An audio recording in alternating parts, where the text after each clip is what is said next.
Quando o Buda nos fala dessas 3 primeiras marcas, ele inicia o processo com o qual se comprometeu com os deuses. Ajudar os seres humanos na constituição de uma ética. Mas para que essa ética surja, elas têm que estar em conformidade ou de acordo com uma visão cósmica.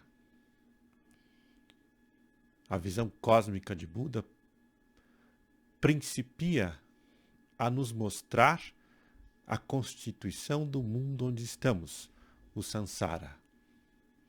Não no sentido de nos desesperar, de nos entristecer, ou mesmo de nos fazer esmorecer diante dos fenômenos do mundo,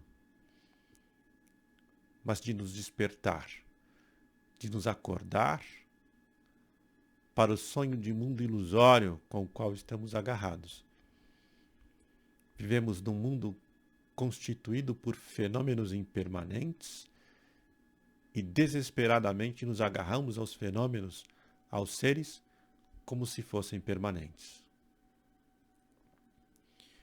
Vivemos num mundo constituído por fenômenos impermanentes e, consequentemente, insatisfatórios. E estamos na expectativa de o tempo todo desfrutar de bem-estar contínuo dos fenômenos. Vivemos num mundo constituído por um não-eu, onde nada possui uma essência em si, fechada. Tudo é compartilhado. Tudo participa de uma mesma essência cósmica. Mas, no entanto, tentamos nos constituir como um indivíduo. Um indivíduo que está separado dos demais. Um indivíduo que é isolado dos demais. E, consequentemente, sem que percebamos, é regido pelo medo, pelo orgulho, pela obstinação e pela ignorância. Vivemos num mundo, conforme tenta nos mostrar Buda, fundamentado na interdependência. Ou seja, todos os fenômenos se criam mutuamente. Todos os fenômenos se geram mutuamente. Se todos os fenômenos são compostos e dependem de partes, as partes que os formam interagem umas com as outras na formação do mundo em si. A interdependência nos mostra que não podemos nos considerar indivíduos, nem consequentemente isolados, nem consequentemente que nos formamos por nós mesmos. Tudo que surge em nossa vida surge pela interdependência. Seja a nossa inteligência, seja a nossa riqueza, seja a nossa pobreza, os nossos sofrimentos e mesmo as nossas alegrias participam de uma constância de trocas contínuas, de relação contínuas entre os seres e os fenômenos. Como diz Krishnamurti, a vida é relação. Se quero compreender a vida, tem que compreender esse fenômeno, essa condição. Tudo na vida se constitui por relações. Krishnamurti pergunta: qual o fundamento das nossas relações? A partir de que ponto eu entro na dinâmica das relações? Eu me constituo e me formo na dinâmica dessas relações. De certa forma, não objetivamente, mas Krishnamurti, de uma forma implícita em sua obra, vai dizer para mim, vai dizer para você, que em nossas relações, ou que todas as nossas relações, se fundamentam no medo, no orgulho, na obstinação e na ignorância.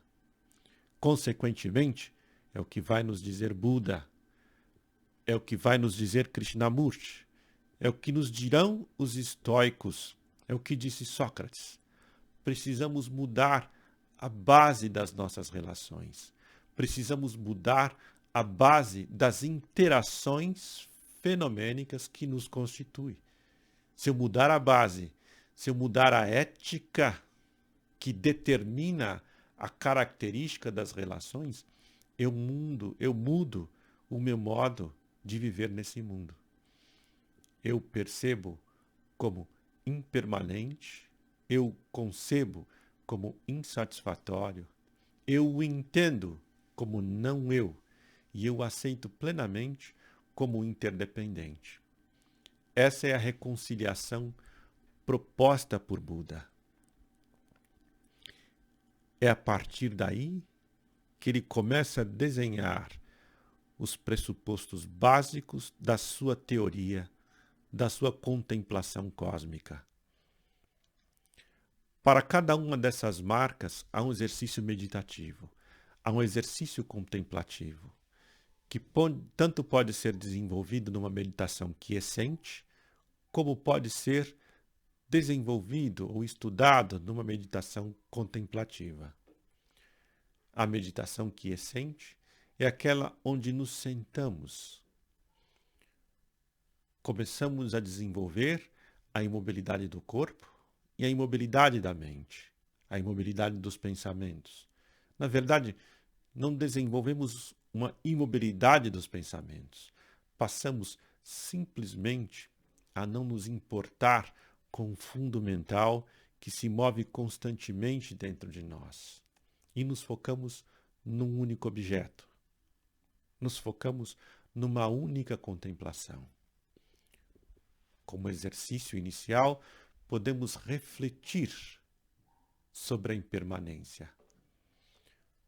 Podemos pegar algumas frases que constituem ou nos façam pensar sobre a impermanência, como, por exemplo, a própria definição de que todos os fenômenos compostos são impermanentes. Por serem impermanentes, todos os fenômenos compostos são insatisfatórios. Eles não podem me satisfazer plenamente.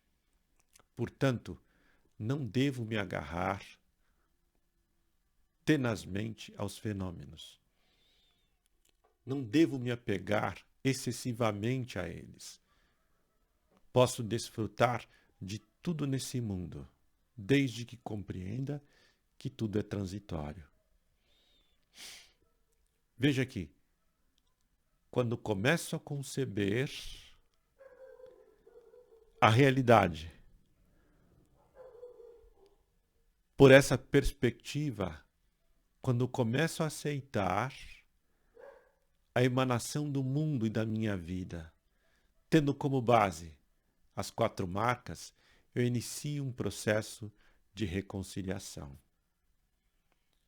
Eu começo a não mais sofrer pela expectativa ilusória de um mundo que não seja impermanente, de uma condição de objetos e de fenômenos que não seja insatisfatória. Começo a não sofrer mais por imagens idealizadas de mim ou dos outros e começo a compreender que tudo o que eu faço entra num campo de inter-relação que eu não posso conceber na sua totalidade. Entra no campo de formação interdependente.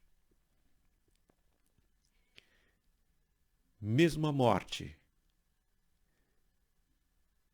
que nos parece o fenômeno mais assustador ou mais estranho no campo da vida, por ser uma marca muito consistente da autoconsciência, pode ser enfrentado de uma outra maneira.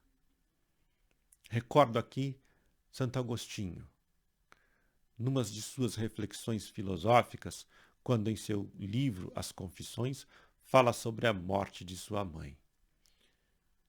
Me acompanhe na meditação de Agostinho. Agostinho vai nos dizer que quando temos uma teoria que fala fundo em nosso coração, podemos desenvolver a ética e a sabedoria que nos ajude a compreender e transcender mesmo a morte. Acompanhe esse texto, pois não acreditava que fosse justo acompanhar seu funeral com lágrimas, lamentos e suspiros, porque dele nos servimos habitualmente para deplorar a infelicidade dos mortos, como se fosse seu total aniquilamento. Em vez disso, a morte de minha mãe não era desgraça. Ela ainda estava viva na principal parte de si mesma. Nesse trecho, Agostinho fala sobre a morte da mãe. E que depois de sua conversão, muito tempo depois de sua conversão ao cristianismo, ele conseguiu ter uma compreensão sobre o cosmos, uma compreensão sobre a vida que transcendia a morte. Basicamente, a terapêutica da alma nos ensina ou nos propõe, nos promete curas como esta. Agostinho experimentou a morte, vivenciou a morte do ser que mais amava nesse mundo, não só com serenidade, mas com a compreensão que a morte de sua mãe não era uma desgraça. Ao contrário, que a morte de sua mãe era uma elevação espiritual e que nada havia se perdido, pois na essência melhor e mais íntima, sua mãe permanecia. Essa é uma reflexão básica que podemos fazer sobre nós mesmos. Como encaramos a nossa vida? Como encaramos a deterioração constante do nosso corpo? Como encaramos a nossa confusão mental, ou seja, a luta entre o amor, eros, e o caos, a desordem aparente, que reina dentro de nós, na constante formação da vida, da existência. Que somos isso? Somos manifestação de um mundo que está em processo. Não somos uma obra terminada. Consequentemente, como costumo dizer, somos perfeitos justamente porque não somos acabados. Somos perfeitos porque somos capazes de uma renovação contínua. Pense, por exemplo, no amanhecer. Todos os instantes, a todos os dias, você tem um dia novo e renovado. Se você não o sente assim, é porque sua mente está embotada ou pesada com a memória do passado, com a memória do que foi ontem. Mas os dias em si não carregam memória. Eles sempre se renovam, eles sempre continuam. Tanto é que, se num dado momento você se liberta das amarras do passado, você se liberta do peso dos acontecimentos, você pode vivenciar o frescor do amanhecer. Você pode vivenciar a beleza de um novo dia. A ordem cósmica está sustentada sempre em constantes recomeços. Nunca há um término, embora haja uma transformação constante. Esse é um modo de compreender a impermanência. O fato, justamente o fato, de tudo se mover o tempo todo, é que nos permite renovações o tempo todo. Podemos transformar o nosso íntimo, porque nada em nós é predeterminado, nada em nós é acabado. Como tenho dito, somos seres históricos, ou seja, somos constituídos por uma condição genética, por determinados pressupostos psíquicos e por condições sociais que já existiam em algumas condições, já existiam antes do nosso nascimento. Quando você nasce, a sociedade já está constituída de tal forma que possui regras, leis, condições morais, conforto ou não, que já estão prontos. Você precisa apenas aprender e se mover nessa condição. Mas também somos seres espirituais.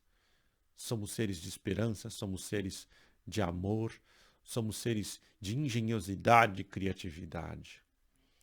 Por mais que as condições históricas nos determinem, nós somos produtores também da história. Nós estamos sempre dando passos novos e renovando. Pense isso um pouco com relação a si mesmo. As 4 marcas, quando ensinadas por Buda, estavam nos dando o primeiro alento sobre a possibilidade de liberdade. Você começa a ser livre quando não se agarra mais ao que é impermanente. Você começa a ser livre quando não tenta desfrutar de bem-estar o tempo todo daquilo que é insatisfatório. Você começa a ser livre quando não é autocentrado e orgulhosamente agarrado às idealizações que você faz sobre você mesmo.